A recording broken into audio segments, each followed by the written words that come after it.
The book of Judges presents for us some interesting characters. One of my favorite characters that you find in the book of Judges is a total coward. I mean, God uses him in a great way, but he's a coward. Like, full stop. His name's Gideon. Now, during this particular time of Jewish history, a period we know as the Judges that begins with the death of Joshua and will continue all the way up to the birth of Samuel, you go through these cycles of Israel's obedience to disobedience, God's correction, recycle, rinse, repeat. We do it over again. Gideon finds himself living in a time where you have the Midianites, who were really a people without a territory. They were primarily a nomadic tribe. God was using this people to judge Israel.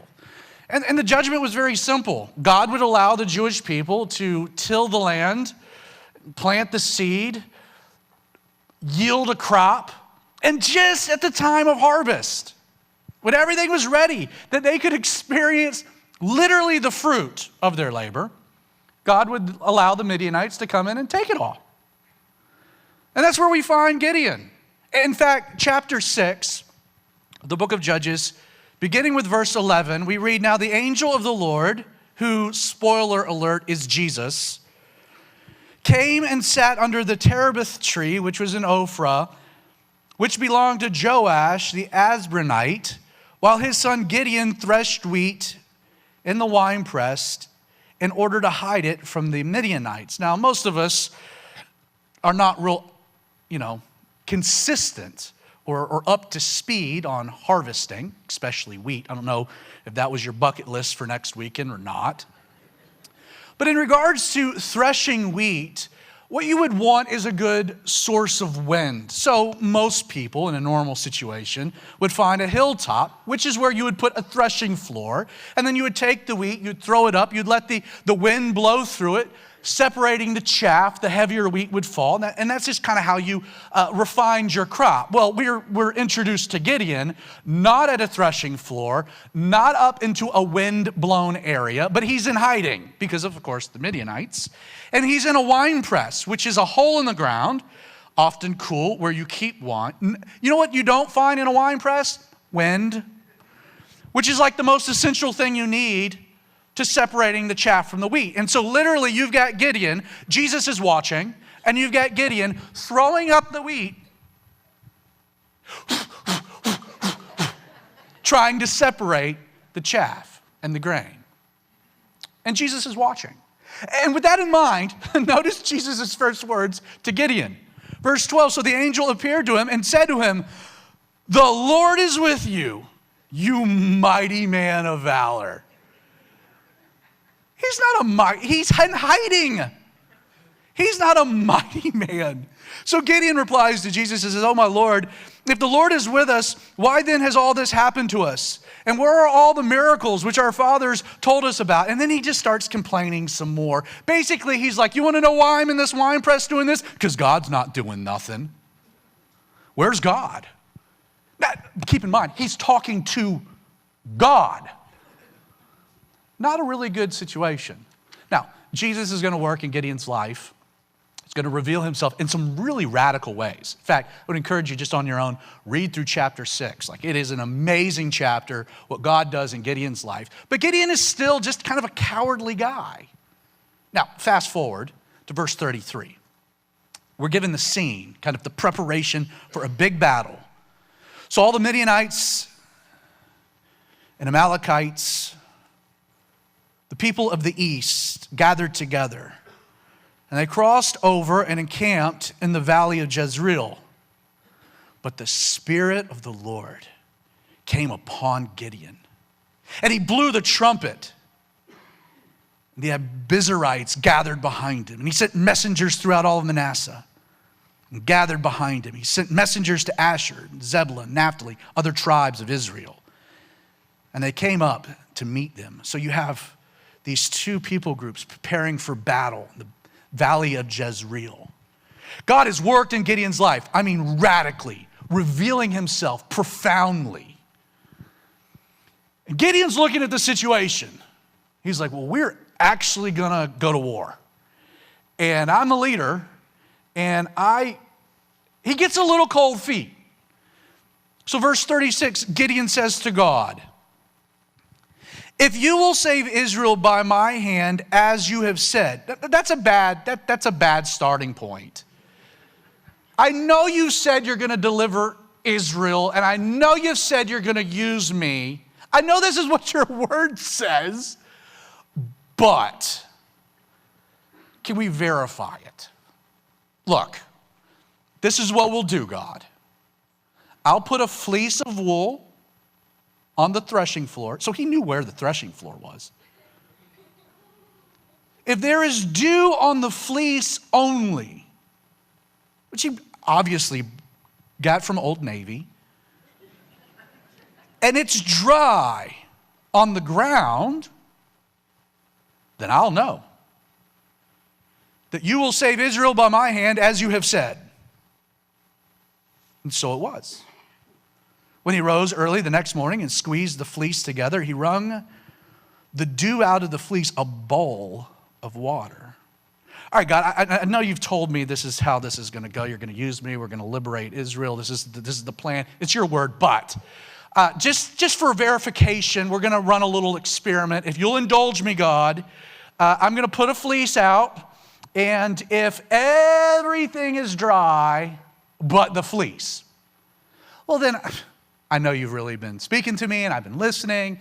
I think this is a good experiment. And God obliged, and it was so.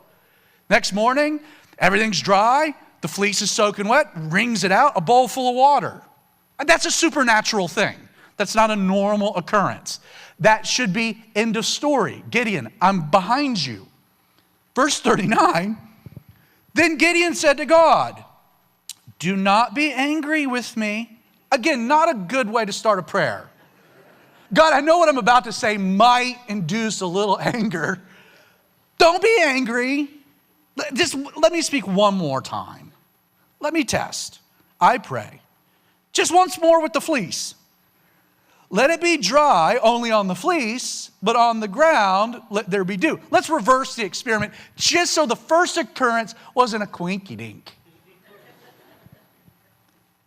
And God did so that night. It was dry on the fleece only, but there was dew on all the ground.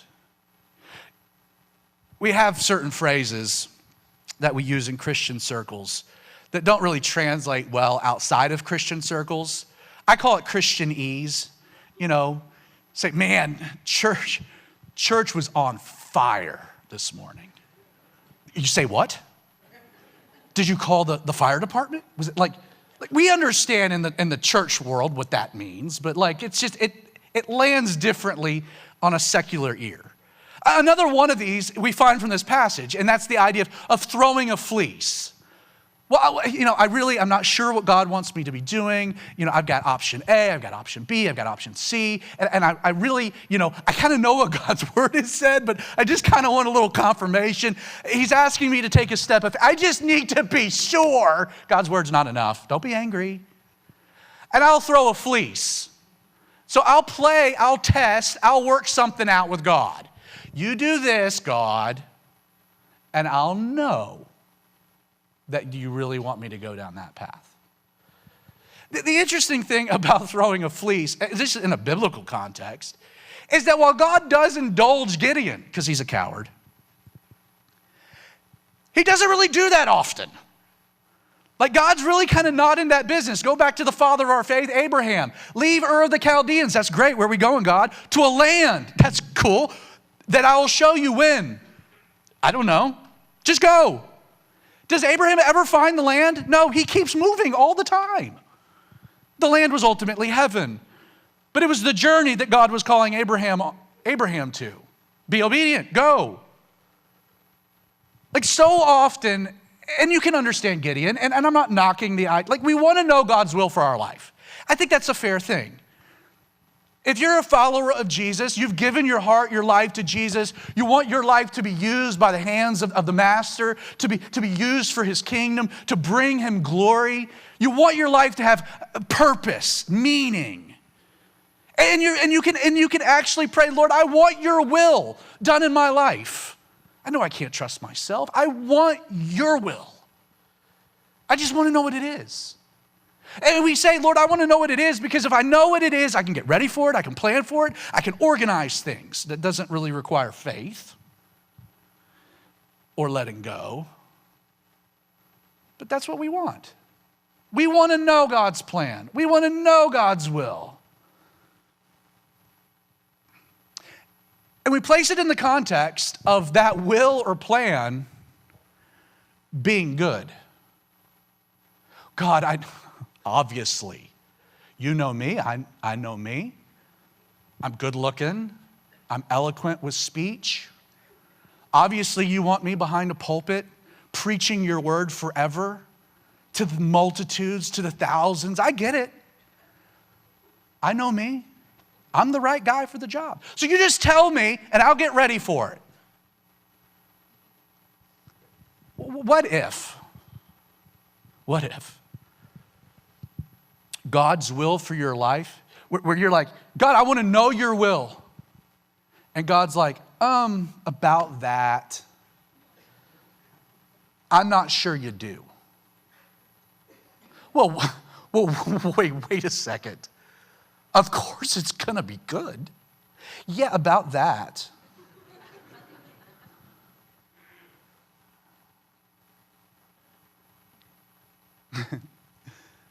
Just think about the examples. You got the three amigos, Daniel's buddies, Shadrach, Meshach, and Abednego. I imagine they're in a prayer meeting with, they're together, they're in Babylon, spending time before Jehovah. God speaks to them. Hey, boys, how would you guys like to have an encounter with Jesus? Sign me up, God. Your son, the Messiah? Yes. Oh, yes. The angel of the Lord, the guy that appeared to get, oh, yeah, that's the guy. How would you like to have such a radical, amazing, this will be such an experience. They'll put it in the Bible.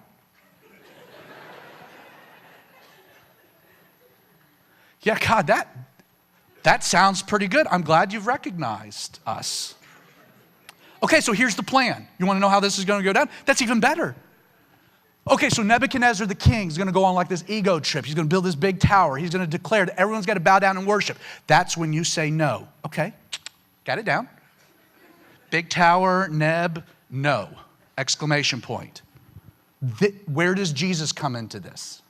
Okay, Nebuchadnezzar is going to be really angry about it. He's going to build this furnace, going to make it really, really hot, fiery furnace. And when you say no, he's going to be like, guys, are you sure? And that's when you say, we're sure.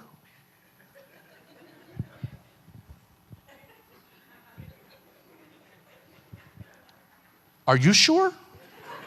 Yes, I'm sure. Okay. Fiery furnace. And then what's going to happen? They're going to take you, and they're going to take you to the fiery furnace. And this is when Jesus comes in. No, that's even better. They're going to throw you in. Really? Yes.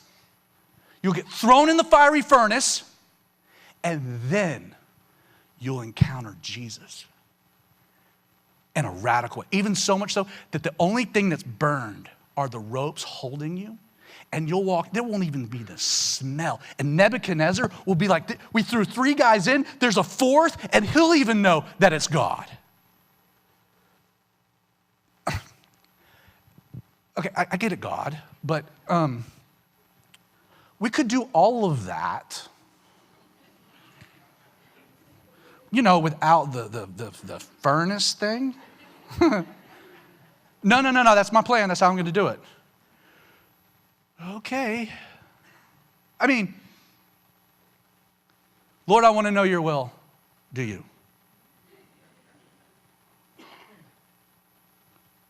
My story begins December 19th of 2021.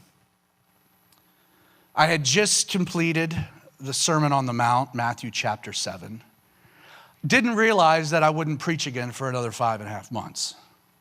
I'd take the longest break between Matthew 7 and 8 in history. I walked off stage, loaded up the family, came here actually, picked up my mom and dad, and we went to Kentucky. Met the whole family in Kentucky. We went to the Creation Museum. We went to the Ark exhibit. It was awesome. Didn't know I was going to meet Noah in like a week. We came back on Wednesday, dropped off mom and dad, settled back into the house. Thursday, I went into the office. I had to get ready for Christmas Eve. Start working on sermon prep, getting the whole evening laid out, worship, etc. About middle of the day, Jessica took the boys, took Mabel. They were going to go see a movie. I was going to meet up with them later for dinner. I got cold. It's odd. Just cold. Went in, took a shower, thought that'd kick it, went back to work, still cold, made myself a cup of tea. I don't even like tea, but whatever. Just couldn't kick it. I just had that crud, that feeling. So I text Jessica. I said, hey, you do dinner without me. I'm going to take some Mucinex, a little bit of Benadryl. I'm going to bed. I'm just going to beat it now, give my body a chance to fight it. I'll be fine. Well, I woke up Christmas Eve with a fever, was running a fever. And so I texted the guys at the church. I said, hey, y'all are going to have to go solo tonight. I'm running a fever. This is in the middle of COVID. At this point, Delta was kind of gone. This was the Omicron thing, right? Very contagious, but not very lethal. Like everybody was going to get it, but very few people were going to die or get really sick. It was blowing through the community. And so here I was. I had a fever. I can't go to church. And I'm thinking, this will be fine. Well, I just got worse. Christmas morning was not great, was not fun. I got to the 28th of December, and finally I was sick enough where I was like, I need to go to the doctor. Hadn't been to the doctor since '83 when I was born. But we need to find a doctor. We went to the emergency room because I knew that there were doctors there. I took literally 2 steps in, looked around, I was like, not for me. Walked back out. Found a doctor, went in. The nurse said, and I quote, you lit up the COVID test. Okay, cool. Met with the doctor. The doctor's like, it's a Tuesday. You'll be fine by the weekend. No big deal. Jess was feeling bad too, so we just assumed that she had COVID. We just hunkered down for the week. Most of the people we had known by that point had COVID. Been fine, bad flu, moved on. Well, Friday rolls around. It's the promised weekend that I'm going to be better, and I'm not better. At this point, I've got a very wicked cough. Go back to the doctor. I said, Doc, you lied to me. It's the weekend. George is playing tomorrow night. This is not, this is not good. He goes, well, let me give you something for the cough. Again, hunker down, plenty of fluids, Gatorade. You'll be good. You'll be good. Well, Tuesday, it's January 4th. Been real sick. Jessica's been real sick. I didn't even know it, but my mom had come and gotten the boys like 2 days before that. I had no idea. I thought my children were home. I go to get out of bed, and I collapsed. Jessica helped me to the restroom. I sit down on the toilet, and I look down, and my fingers and toes are blue. Now, I'm not a Smurf, so that's not the right color that you want your fingers and toes to be. So I looked at Jessica, and I said, you need to call 911. I said, something's wrong. So Jessica grabs her phone, and she does what she's supposed to do. She calls my mom. Because when I get sick, I'm a baby about it. Like most guys. I'm a baby, I'm a wimp. I'm not that sick. My fingers and toes are blue, woman. So my mom says, Jessica, you need to call. If he's saying call 911, call 911. So the paramedics get to my house, and they come in, and they find me. And they're like, Mr. Adams, do you need help getting up? I was like, no, I can get up. So they walk me out, and they've got the stretcher sitting there in my living room, and they load me up. Now, in my mind, I'm thinking, man, I'm dehydrated. I need maybe some oxygen. I'm coughing real hard. I'm thinking, and to be totally honest with you, I'm thinking I'll go to the emergency room, probably won't even get admitted. They'll give me some IVs, some fluids, and I'll be home later that night, maybe tomorrow morning. Not a big deal. And honestly, the EMTs, I come to find out that they're trained for this, but they were cool, calm, and collected. I mean, there was no urgency or, energy about it. They rolled me out. Friends, the moment the doors to the ambulance closed, it was like a war zone. They cut my shirt off. We gotta go. Some guy's jumping in the front. All I know is that the whole thing changed on me. And I wasn't ready. And so I start fighting. This guy's on top of me with his mask, pushing it on my face. I'm like, that's not friendly. So I'm fighting him because I think he's suffocating me. I didn't realize that I was suffocating internally because what I didn't know and what they didn't say, but they knew the moment they got to me at the toilet, was that my blood oxygen level was at 42, which is why my fingers and toes were blue and my organs were going into failure. I would have died within an hour. If I had not gotten out of bed, Jessica would have found me in the morning, passed away. So this guy's got this mask on my face, and I'm fighting him. Got full arm sleeve tats, big beard. I'm thinking, I got you, bud. And he looks at me in the eyes, and he says, stop it! Now, he used some colorful language that's not appropriate for the church setting. But the gist was, you're not dying on me tonight. Wait, what did you say? I didn't know that was in the cards. I remembered the drive to the hospital. They took me to Piedmont Walton. Yeah, we live out in the country. And I remember the first night, part of it anyway. And then the next thing that I know is it's the end of February,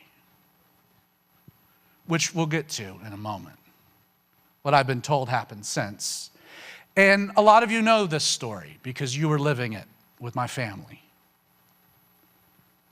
I didn't really realize until later how bad things were until I saw the video of my dad standing right here with Pastor James behind him saying, I got nothing in the tank and I got to take a few weeks off to focus on my family. And if you know my dad at all, not that he doesn't love his family, but he don't like being not in the pulpit. And it was like, wow, that's heavy. My kidneys failed. My lungs weren't working. I was blood transfusion, dialysis, you name it, every test you could do. I'm on full-blown life support. My lungs are not working. At some point, they have to vent me. I'm fighting all of that, so they sedate me. They put me down. They put the vent tube down my throat. They put a feeding tube down my throat. And they're like, we're not equipped for Zach. So we need to transfer him. They end up landing a bed in the ICU at Piedmont, Atlanta, which is where they took me. Now, because of COVID, there was about 10 days that nobody could visit. So I'm on my own for about 10 days, no visitors. Which, in God's grace, was good because Jessica was very sick. And so it allowed my mom to turn her attention on Jessica. She was very close to being admitted to the hospital herself. She wasn't, praise the Lord. A different doctor threw the kitchen sink at her. So she had 10 days to get better. My kids are living with my parents. We had dear friends. We had dear friends in our church at Calvary 316. Joe knew where my Heideke was.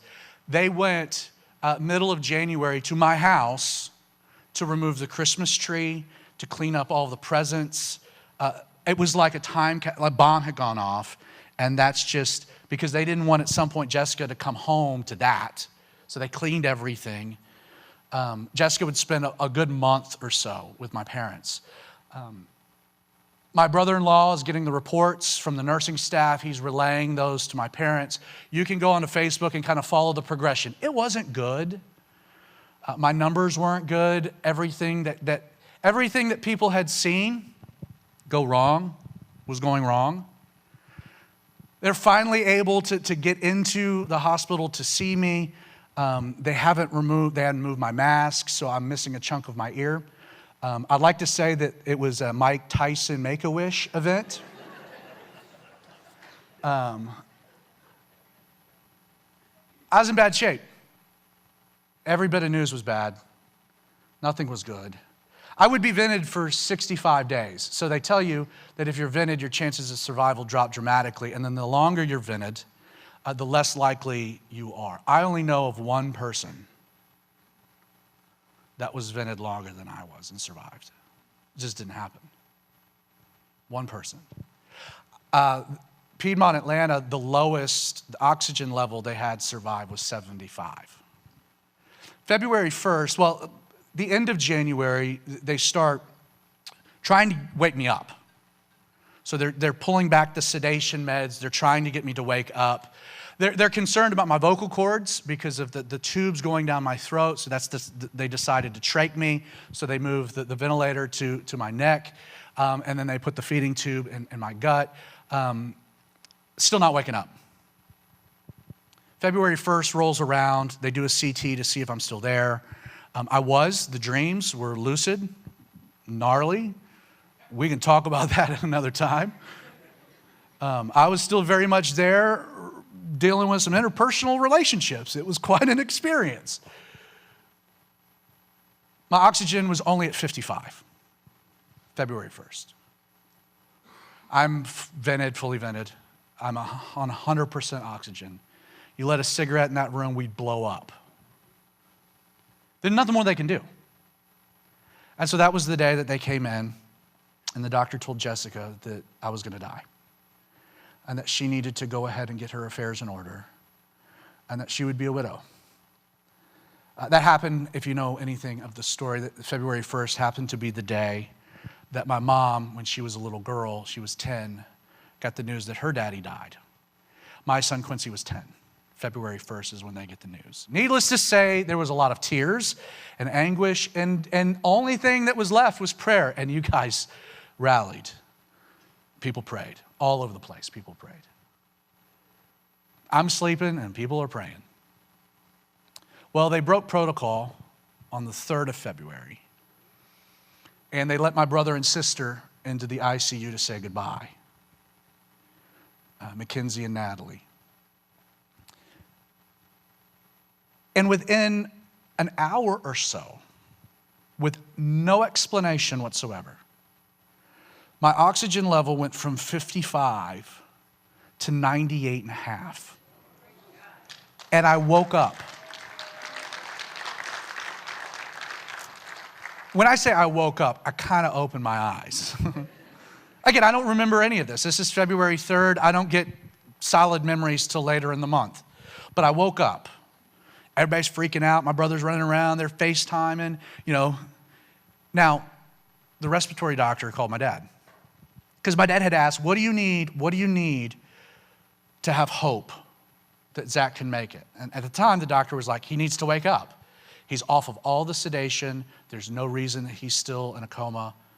He needs to wake up. And he's not.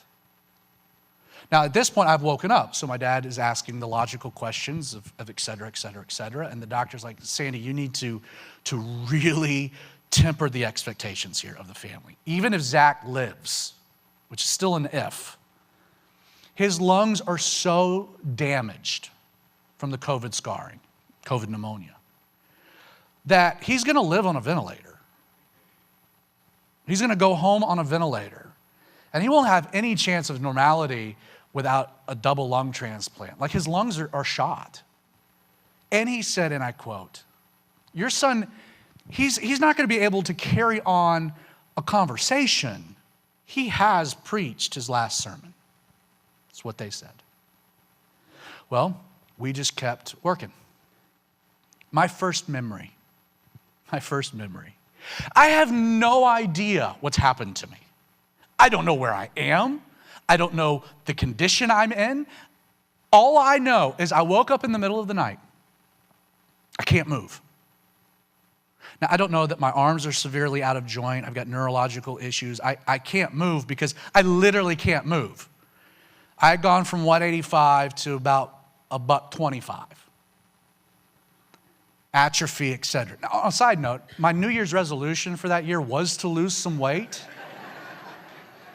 And a lot of your New Year's resolutions, you failed. Not this guy. I nailed it. It's called the death diet. Don't recommend it.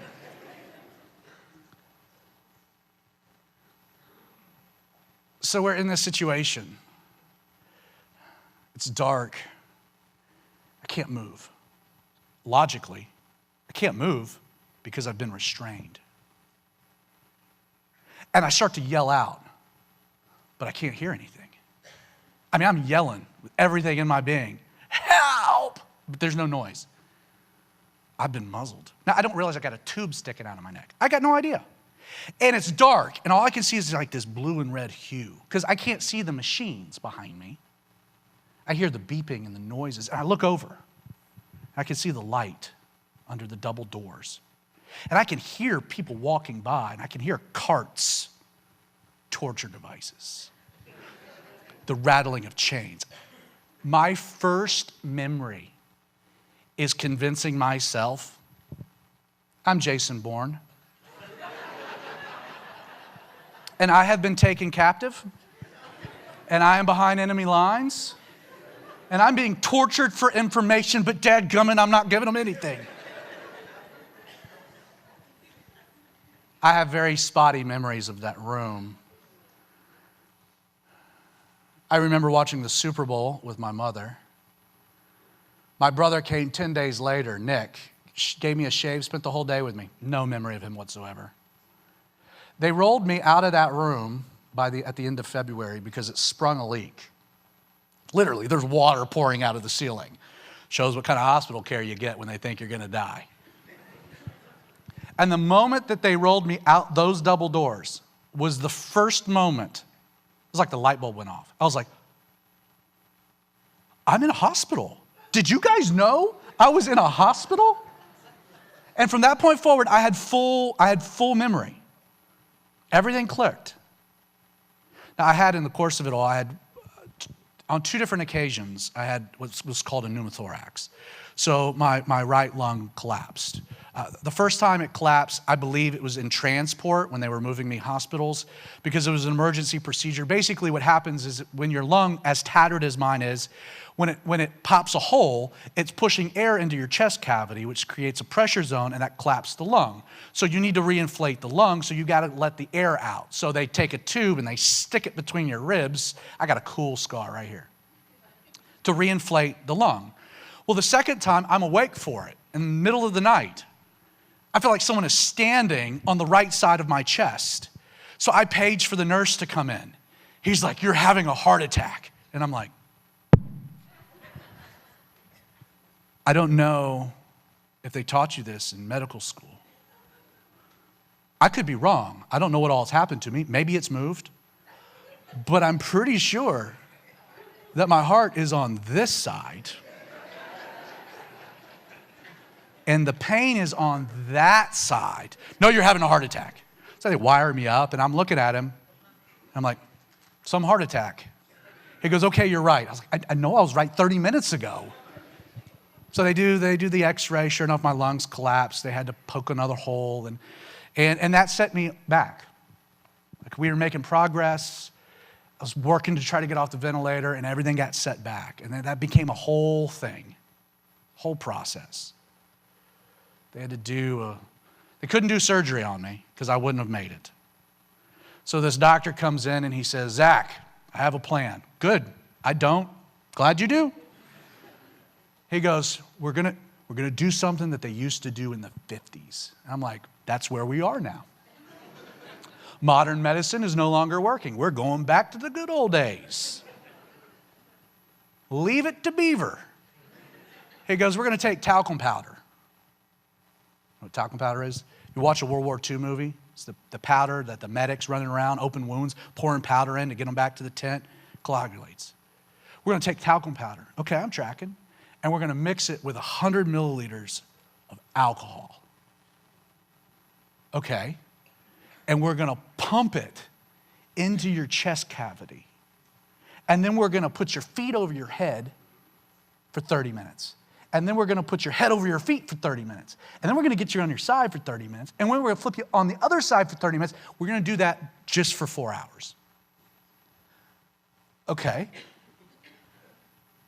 The most brutal thing I've ever experienced in my life. About 20 minutes in, I'm screaming. Because they're like, we can't sedate you because Zach and sleepy time don't go well together. But it worked. Basically, it seared my lung and glued it to my chest cavity, which is a fun trick when you go get an x-ray because it's like, ta-da! You've never seen that before, have you? With my lung finally healing to an extent, at least no longer leaking, we started this process of rehabilitation, trying to get out of the hospital. I wouldn't leave until March 13th. I went literally from the ICU home. They were ready to get rid of me. Called Jessica. I said, hey, I'm coming home today. She said, you're what? I said, yeah, they're kicking me out. I said, I called Jessica. I didn't do much of anything. My mom called Jessica because my arms didn't work. The day before I left, my great accomplishment was taking 10 steps with a walker and the aid of 2 nurses across the room. I had zero function of my arms. I couldn't lift my arms. My wrists didn't work. My fingers looked like sausages. I told Jessica, if you want me to go to rehab, I will, but I don't want to. But I knew what it would cost her. I knew what it would take. I got in the car, and she says, I have a song for you. She pressed play, and it was, they tried to make you go to rehab. And you said, no, no. By the way, that lady should have gone to rehab. I got home. I didn't realize, getting out of the hospital was one thing, but I didn't realize what the journey was going to then be. When I say I needed full-time care, like I couldn't walk. I was in a wheelchair. Jessica would have to help me up into the wheelchair from the couch, roll me around to the bed to help me into the bed. I was sharing with James. I remember laying there at night, I can't move. So glad to be in my own bed. It's cold. And the comforter, kind of slowly moves down the bed. And you're like, I'm getting colder. And like, I can't do anything about that. And I don't want to wake her up because I've already woken her up twice to pee. And so I figured out a knee shimmy where I could bite it. Pull my comforter. She had to feed me, to help me use the restroom. I did in-home therapy. My legs came back fairly quickly. My arms didn't. It was months where I finally got to the point where it was like I could, you go someplace and your fear is, what if I have to use the restroom? Like I could go out with a friend, to run an errand, but if I've got to use the restroom, it's going to get real awkward for him. Buddy, I got to pee, Yeah, you pee your pants, man. I ain't messing with that. So I finally decided I could navigate the house with gym shorts because I made claws, I could claw my way around. I felt like a SpongeBob character, it was ridiculous.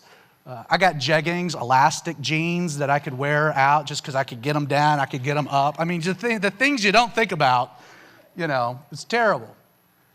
My arms were the problem. So I finally, my OT in August, he's like, you need to go see a neurologist. I go see a neurologist. Neurologist does a full workup and he comes back in, he goes, Zach, you're a textbook, man. I mean, you check every box for ICU neuropathy. The fancier term is critical illness polyneuropathy. I said, Doc, those are big words. What does that mean? He goes, I'm gonna refer you to a prosthetic center because you're not gonna have the use of your arms for years. He goes, nerves do regenerate. And then in my mind, I'm like, I'm not gonna play catch with my boys till they're teenagers, which then you immediately get the guilt of the time you were sitting out back and they wanted to play catch and you were too busy watching the game. It's like, I cut an arm off to go back. I get home, it's a Tuesday. I get home, tell Jessica, we cried that night. Now, I have to go on Thursday to get 2 tests done to confirm, an EMG and a neural connectivity test. But we cried about it Tuesday. Now keep in mind, I don't have a story of faith. I slept through it all. The story of faith is my wife and my mom and my dad and you guys, where you'd get bad news and you'd have to check it to your faith. And it was the phrase, but God. This was the first time I got bad news, and then my faith was challenged. And I go into the office on Wednesday morning. They had got this set up where I could flip things around, had Bible studies I could listen to. And I had not read ahead. I'm in Matthew 12.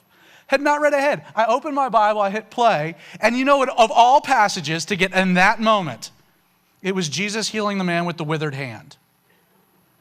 And I'm bawling my eyes out. I'm like, you got to be kidding me, man. I was like, Jesus, this guy's got one bad arm and one good one. I got two tilapias. Just give me one. I'm telling you, Jesus said, but God, what are you going to do? Your wife's been a trooper. What about you? Okay. So I go Thursday. They light me up. These two tests, not fun. You've ever had neurological issues. Not fun at all. Well, the neurologist that's doing the test, his sidekick, his buddy, entering the information in the computer, they're giggling. So at some point I'm like, hey, giggle buddies, you guys gonna fill me in on the joke? So we get done. And he goes, listen, you're supposed to have the consultation with your neurologist. That said, I'm sure you've Googled what you've got. I said, yeah, man, ICU neuropathy, this is terrible.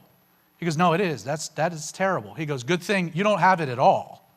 I said, excuse me? He says, no, completely conclusive. You have damage to your radial nerve behind both elbows, which is why you can't lift your wrist. There'll be a moment that nerve will fire and you'll move your wrist. It could be tomorrow. It could be next week, but it won't be more than a month or two. I said, so I go to see my neurologist. He comes in, he goes, so you've read the report? I said, I have, doc. He goes, you must think I'm a terrible neurologist. I said, well, no, you're just a wrong one. And he goes, no, I'm not. He goes, I've been doing this for 35 years. You were textbook.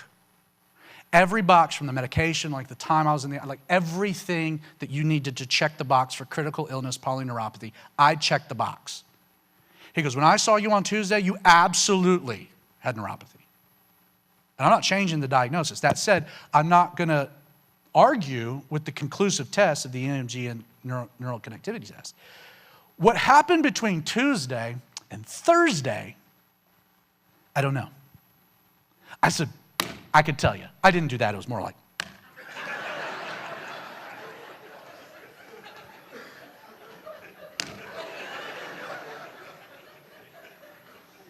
I said, Doc, I'll tell you. I said, Wednesday, I opened my Bible, and it was Jesus healing the man with the withered hand. And he said, are you going to trust me? I said, yes. John, very quickly, chapter 9. Verse 1, Jesus passed by, and he saw a man who was born blind. And his disciples asked him, saying, Rabbi, who sinned, this man or his parents, that he was born blind? And Jesus answered, neither. This man nor his parents sinned, but that the works of God should be revealed in him. And for the sake of time, Jesus will heal him. Now the disciples come to Jesus in the presence of a man who's been born blind. This is a terrible plight, especially that time. No technologies, begging for existence. He's never seen a sunrise, never seen a sunset, never seen his mother's face. He's known only pain and suffering his whole life. And the disciples come to Jesus and say, this guy's got it bad. Why? Give us a cause for his suffering. It's either his sin, which was a belief at the time that it was maybe a sin he committed in utero or something of that nature, or it was the sin of his parents. But in either way, at least it gives us an explanation for his suffering, for his plight. Causation. Biggest struggle I've had. Now, please understand, I've learned a lot. God's taught me all kinds of things. You don't go through that and not learn things. Prioritizing things. Play more and work less, fellas. Your kids are only little for so long. Any older man that's successful will tell you that. Don't waste those years. I'll never say no to my kids playing catch to watch a ball game. Promise you that.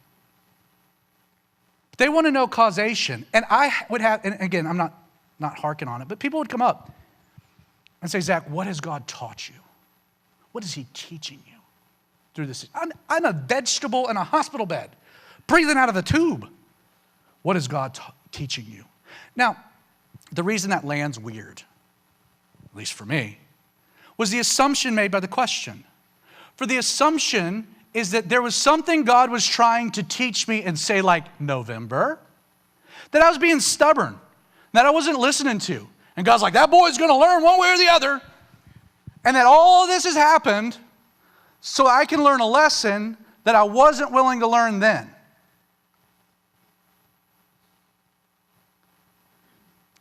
That man born blind, why? And what does Jesus say? Jesus says it's really got nothing to do with him at all. It's not his fault. It's not his sin, not his parents' sin, neither. He said that guy was born blind, and Jesus says specifically why. So that the works of God might be revealed in him. He spits in some mud, smacks it on his face, tells him to rinse off, and he's healed. That's an awesome story for every human being but the man born blind. Because you're the man born blind and you're like, excuse me? If it was my sin, at least I have a cause I can deal with. If it was somebody else's sin, I'm a victim, I can still understand it. You're saying that the only reason I was born blind from birth and have lived that way since is so you could heal me right now. Jesus would say, yeah.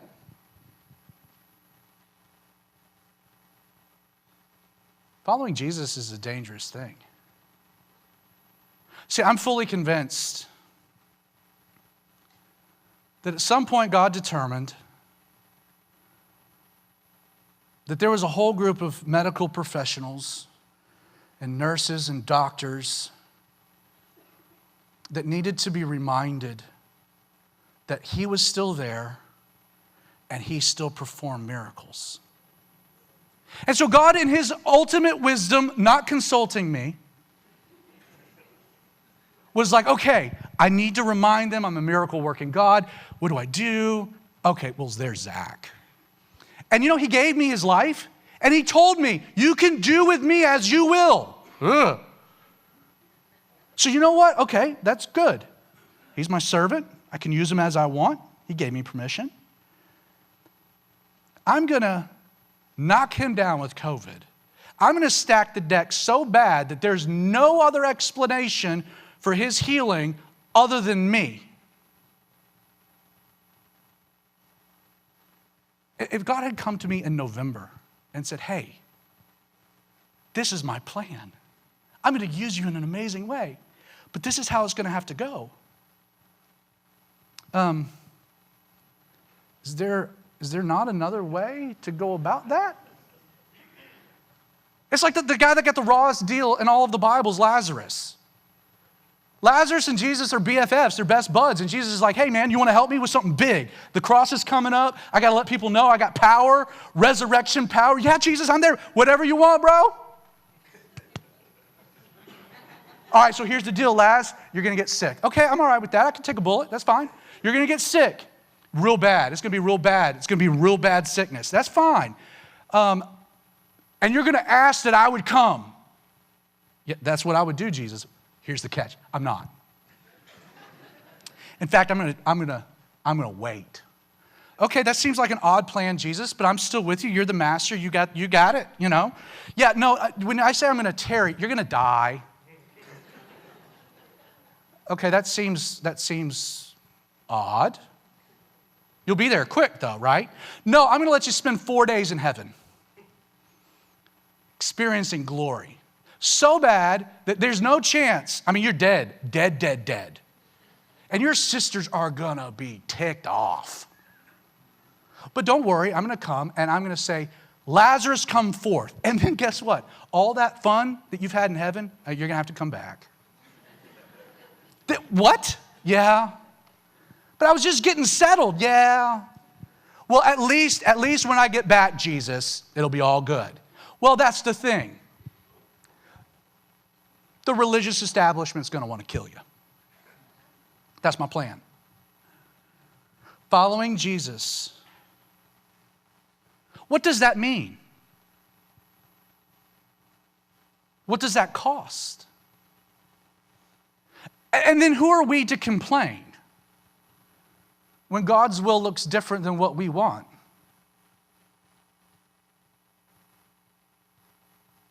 You know, we're so selfish intrinsically that we even are selfish about our suffering. We make our suffering about me, myself, and I, the holy trinity of me. No, yeah, there are storms we see in the Bible of correction, Jonah. We see storms of perfection, the disciples, God's trying to teach them something. But like this man right here, it was neither correction or perfection. It was for glorification. It had nothing to do with him. His suffering had nothing to do with him. It was simply a mechanism, an opportunity for Jesus to be glorified. And who are we to complain? I know that's not the most seeker-friendly message. Hey, come to Jesus. And it might get much harder. And you might suffer. And there might be pain. I'll close with this.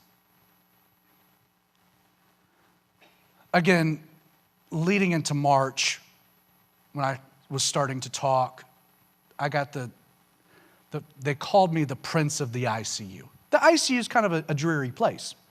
But I was talking, and like me, I was talking like this. And every day I had people coming in, nurses, janitorial staff, doctors, none of them mine, but just to see me. Because nobody had survived. I wasn't one of a few, I was one of one. And I had a young lady walk in right before the shift changed. Jessica was getting ready to leave. She was crying before she entered the room. Young gal, 22, 23.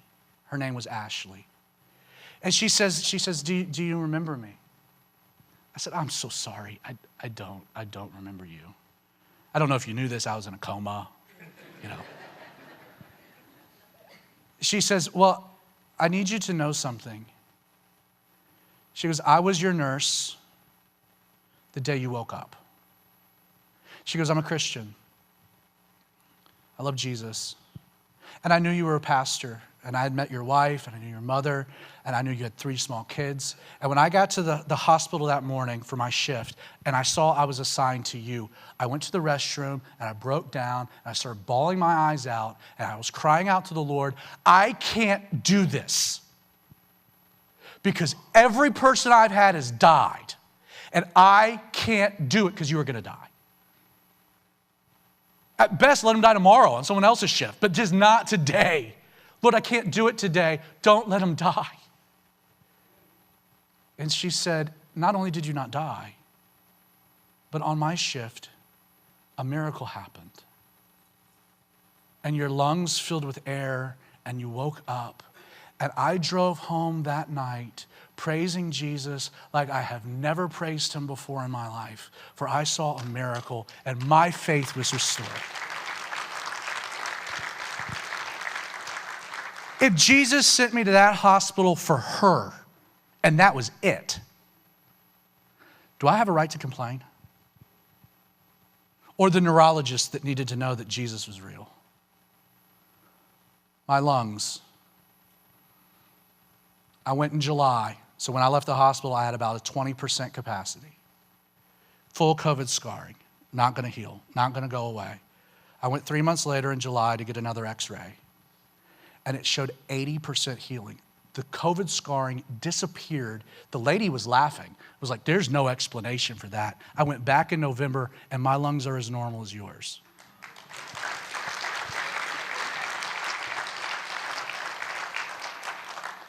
Friends, I'll be real. I didn't want the story. I didn't. Even looking back, I have a hard time saying thy will be done. because it was tough. I mean, it was tough. Humbling, embarrassing, helpless.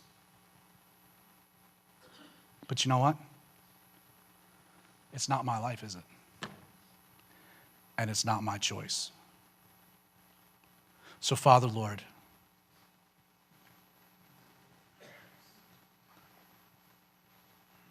Lord, your truth sets us free.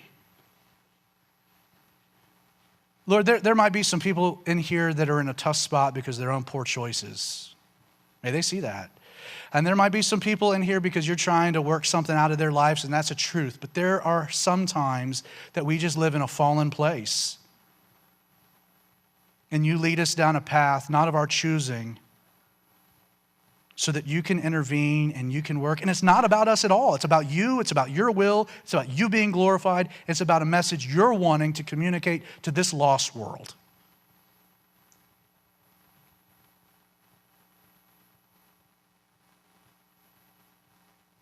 Following your Son is dangerous, but it only ends in life and glory. We love you. In Jesus' name, amen. Thank you.